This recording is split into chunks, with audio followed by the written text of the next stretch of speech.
abducting who? Kenyans can abduct themselves. The abductors. Ichungwah seems to know there's very useful information on who is abducting who. Kenyans can abduct themselves. He also should come and give evidence on how these people. 2025 is going to be a year like no other.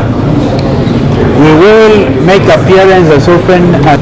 So we had very strange representations by Council Nyamodi for Inspector General saying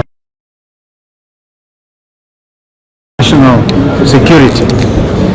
Now we will not hear any of that going forward. So wanted to assure not in the rule of law.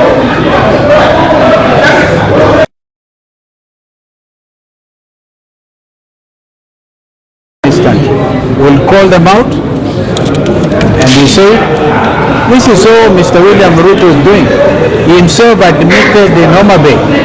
So we will stop the abductions. When I spoke to Mr. Kavuli, who is present, so the question we wish to put to the I and to Mr. William Ruto is how many people allowed by law to be in possession of hard caps? It's only the,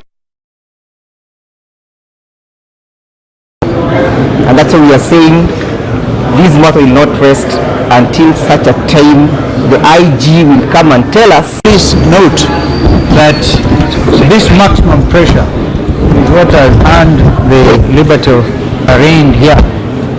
Of course, they did not even have any charges to prefer.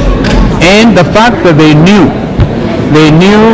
that today, if they do not produce, want Mr. Kanja to go in history as somebody who was honest with himself and with his office. In fact, if it gets to that, there's any conscience, men and women in public service, because what Kenyans are demanding will believe that story, that it is.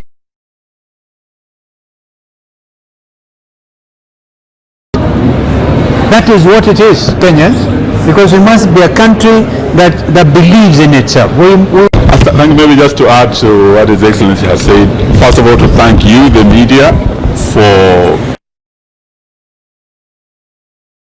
if it wasn't for you and particularly the father of Billy Mwangi, who turned up here on the third, were able to show the whole nation and other nations what is happening in our country. So we owe it to you for revealing the pain of the all have been released. When we were here also, we were coming because our friend Senator Mtata, and he's here, he will also say a word, called for the release of the abductees have been released, and some of the abductees have been released, but those who have not been released, that you have been, is above the law in this country. Not him, not even William Ruto is above the law. And just like the former IG Masengeli came to this court, including Steve and Kevin. So that is all we want to say. But also for those who are trivial, wafanyikazi, Francis Atwoli, Honorable Aluke, and all those national issue, and it's a matter of international concern as well. It's in Manimo in Uganda, and thank God our sister Martha Karua has come home safe. Did he abduct himself and take himself to Uganda? What I thank the Mount Kenya Jews through Wakili Ndegwa.